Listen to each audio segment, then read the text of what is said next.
F. R. Leavis, Scrutiny, the Great Tradition. Hello and welcome to the Discourse. F. R. Leavis was a prominent literary critic in the 20th century, known for his strong advocacy of close reading and his rejection of certain trends in literary criticism, including some associated with the New Criticism movement. Leavis published work of literary criticism throughout his career.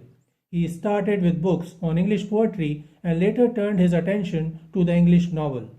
At the same time as writing books, he set up a journal called Scrutiny, which acted as a kind of arbiter of good literature. F. R. Leavis was born in 1895 and passed away in 1978. At 19, he served in the British Army during World War I and joined the French Ambulance Unit FAU at York in 1915. He witnessed the horrors of trench warfare, which impacted his worldview and outlook on literature. The brutal realities of war led Leavis to adopt a more critical stance towards contemporary society and culture. His war experiences contributed to his belief that literature should engage with moral and existential questions.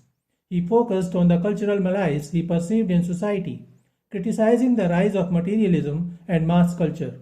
His work began to explore how literature could serve as a means of fostering a more moral and meaningful existence.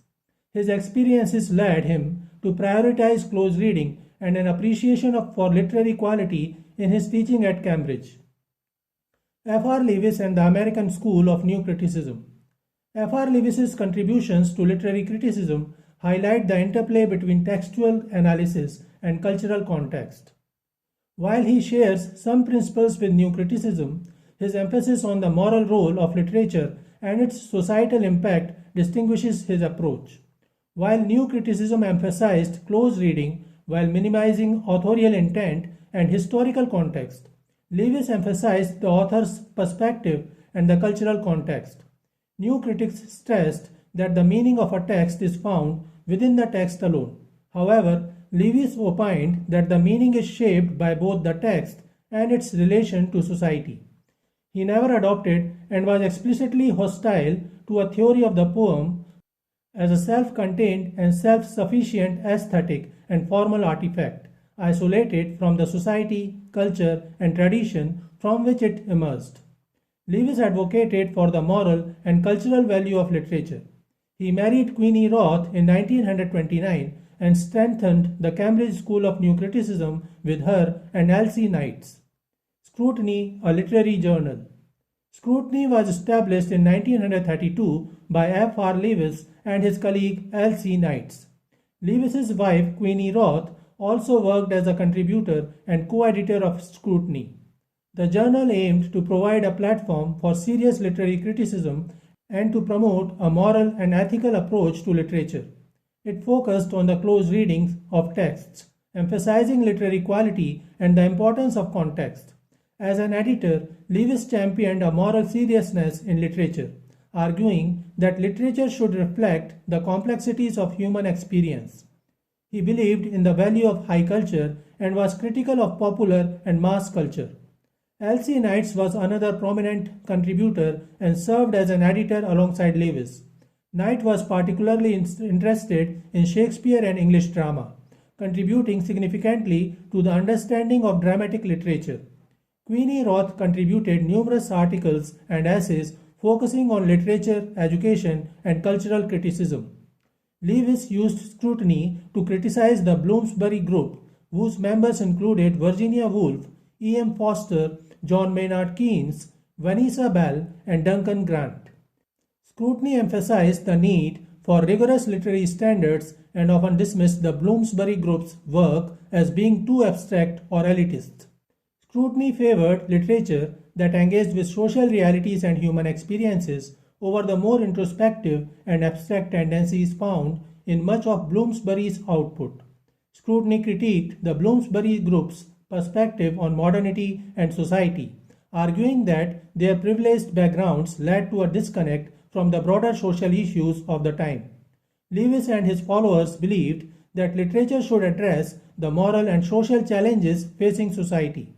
Scrutiny was highly successful during its initial years with subscribers including T.S. Eliot and Aldous Huxley. The journal reached its peak in the 1950s. Major works of F.R. Leavis. There are two stages to Leavis's work as a literary critic. The first one focused on poetry. Leavis criticized Victorian poetry in particular. Victorian poetry was influenced by the Romantic poets and emphasized the senses, sentimentality, and emotion. In 1932, he published New Bearings in English Poetry, in which he explored the evolution of English poetry, focusing on the modernist movement. He emphasized the importance of the moral and social context in understanding poetry. The work tried to identify the new directions that poetry had taken after the end of the last century and was a homage to poets like T.S. Eliot, W.B. Yeats, and Ezra Pound. In 1936, Leavis published Revaluation, Tradition and Development in English Poetry, in which he critiqued poetry back to the 17th century as he attempted to delimit a continuous tradition of excellence in English poetry. The Great Tradition. In the 1940s, F.R. Leavis turned his attention to novels. In 1948, he published his most talked about book, The Great Tradition. The book is considered a touchstone for discussions about the value of literature, the role of the critic, and the criteria for assessing literary merit. In this book, Leavis explored the concept of a literary canon within English literature, championing a specific lineage of writers whose works he believed embody significant moral and artistic values. Leavis aimed to identify and defend a tradition of great literature in English that he felt represented the highest achievements in the literary field. He sought to establish a standard of quality and integrity in literature. Key concepts of the Great Tradition. F.R. Leavis's The Great Tradition is significantly shaped by the modernist context in which both he and T.S. Eliot operated. While Leavis's primary focus is on specific lineage of English novelists, Eliot's influence permeates Leavis's ideas. In his essay, Tradition and the Individual Talent, Eliot argues that a writer must engage with the literary past to create meaningful work. T.S. Eliot emphasized the continuity of literature and the importance of contextualizing new works within the established tradition. Leavis adopted a similar view of tradition concerning novels, although he focused more narrowly on specific authors. He believed that understanding these authors in the context of moral and ethical seriousness is essential. The authors preferred by F.R. Leavis included Jane Austen, George Eliot, Henry James, and Joseph Conrad. Leavis included D.H. Lawrence in his literary canon, but often placed him in contrast with other authors, suggesting that while Lawrence had significant insights, he did not always offer a resolution to the moral and ethical dilemmas he presented. He excluded major authors such as Charles Dickens, Lawrence Sterne, and Thomas Hardy from his canon. He mentioned Charles Dickens as a mere entertainer. However, he changed his views on Charles Dickens later and published Dickens the Novelist in 1970, which praised Dickens. Leavis says that whenever a writer is following the guidelines of the great writers mentioned in his canon, the writer is supposed to be following the great tradition.